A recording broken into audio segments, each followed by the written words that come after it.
It was March 1992, and I was at St Thomas's Hospital, just down the road from here, with my wife and my younger son, Aaron. That's Aaron. And we were there to receive the results of some scans that we'd had done on Aaron because he was over 2 years old, he wasn't walking and he wasn't talking. And the consultant told us that the results were that there was some scarring on Aaron's brain, and that we would hear some terms such as spastic diplegia, cerebral palsy, but there was nothing that could be done. She was writing to our GP, and there's the door. And so a bit stunned, we got up, wheeled Aaron out, and we're walking down the road, and I turned around to Lorraine and I said, "So he's got cerebral palsy?" And she said, "No, he doesn't." And so before we could deal with the most devastating news of our lives, we had to agree an understanding of what we'd been told. And I think it was that particular incident that fired up within me this desire to improve the way that I communicate, but also I feel I'm on a mission now to improve the way the world communicates. Because we think we're great at communication, but I think that's a delusion. Oh, wrong way. There's a delusion. And this is often what happens, that people think that they're being understood, but the message that we have in our head doesn't get to the other person. And so what's happened is, in the meantime, I've spent the best part of 20 years trying to understand how we communicate. And I need to do that for two reasons. A, because I want to understand the communication, but B, about how our brains work. Because if I was to support Aaron to achieve the best that he could achieve in his life, I had to understand how his brain worked and what the impact of that scarring was going to be on his life and his potential. And I learned a lot. And I'd like to share a little bit with you tonight, and you can get a flavour of what's going on with me. So the equipment that we use to communicate is simply the bunch of jellified mush that's between our ears. And the brain is incredible. It's the most complex organism in the known universe. You probably knew that. Here's a fact about it. 1 cubic millimetre of human brain contains between 50 and 100,000 cells in a cubic millimetre. Each human brain, on average, has 86 billion cells. Every single one of your cells connects to other cells. Yeah, do these things called dendrites, the connectors. Yeah, 100,000 connectors for each cell.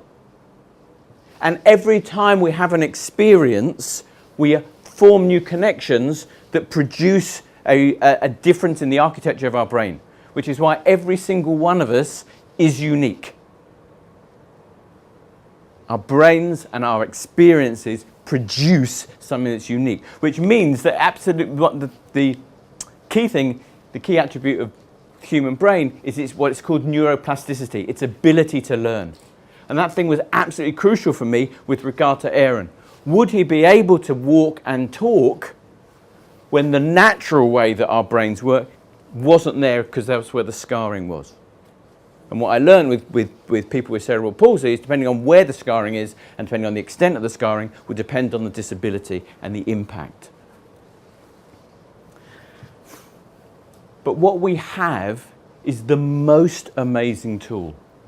But the funny thing about the brain is we can't look at our own brains objectively. Yeah, we could look at this and we agree it's a tripod. Yeah, and we can look at it objectively, and there's 3 legs clearly for a tripod, etc., etc. And we can look at it and come to some conclusions. But when we look at our own brains, that's really difficult to do because we're looking inside out. And much of what we know about the human brain seems to be counterintuitive. So that our experience of our own brains isn't necessarily the way things are. So there's a lot of neuroscience out there that daily improves our understanding of how the brain works. This is not neuroscience. This is an idea and a concept that I want to share with you. And the principle is this, that the human brain weighs about 2% of our total body weight, but uses 25% of all the energy that we use up. And so it comes up with ways of saving energy. And rather than tell you about it, I'm going to give you an experience. To do this, I'm going to ask you 2 questions. I'm going to speed because I've realised I'm running out of time. So go with me, yeah? 2 questions, no trick questions. Your job is to answer the questions out loud, okay? Right, first question. What is 2 times 2? 4. Excellent. What is 17 times 26? Oh, I need a calculator. You haven't got one this time.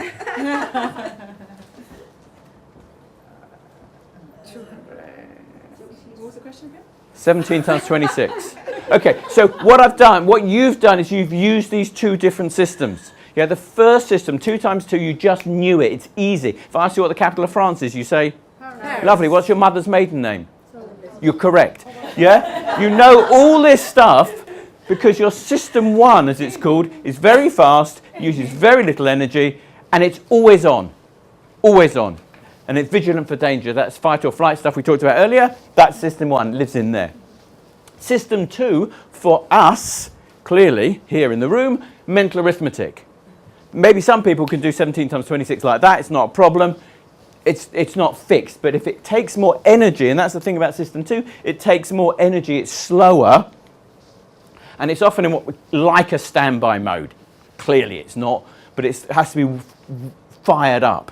The impact of that is that the difference between the 2 systems is because we resisted going into system 2, yeah, because the extra energy that it uses.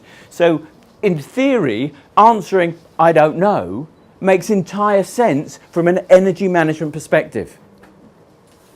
If I'd have said to you, here's £500 for the first person who comes up with the answer, would you have done it? Yes. Yeah, you basically did a cost-benefit analysis in your head and went, can't be bothered, yeah? Which is fine, but I'm guessing you didn't do that consciously.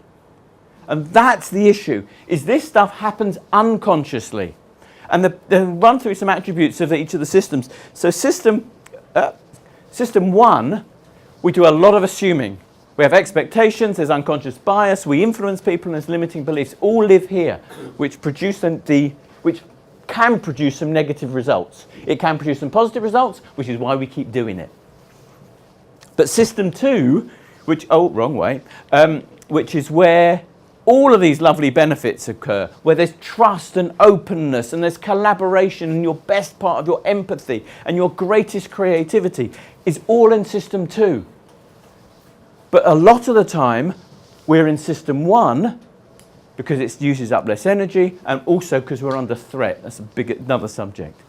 But to get the best out of yourself, we need to get system 2 activated. To get the best out of our teams, we need to get the system 2 activated. This is one of the things that I've learnt. And I've learnt lovely, easy methods to be able to fire up our system 2 without any pain, without any effort. And of course, funnily enough, if you practice this stuff, it becomes easier. Oh, who'd have thought? Yeah. So I'm going to flip past the summary because it's just a summary, because I want to tell you the most important thing. And that is what happened to the 2-year-old. Wasn't walking, wasn't talking. Well, neuroplasticity in action. Some evidence that our brains are able to improve is that 2-year-old who wasn't walking and he wasn't talking still doesn't walk, but he is an award-winning comedian. Yeah, he gets the applause, not me. The key message I want to leave you with is that we are always communicating, whether we're doing it consciously or unconsciously. And my request is if you do it more consciously, you will create more understanding, we will have less conflict in the world, and we will create a better place for all of us when we communicate better. That's the mission. Come and join me.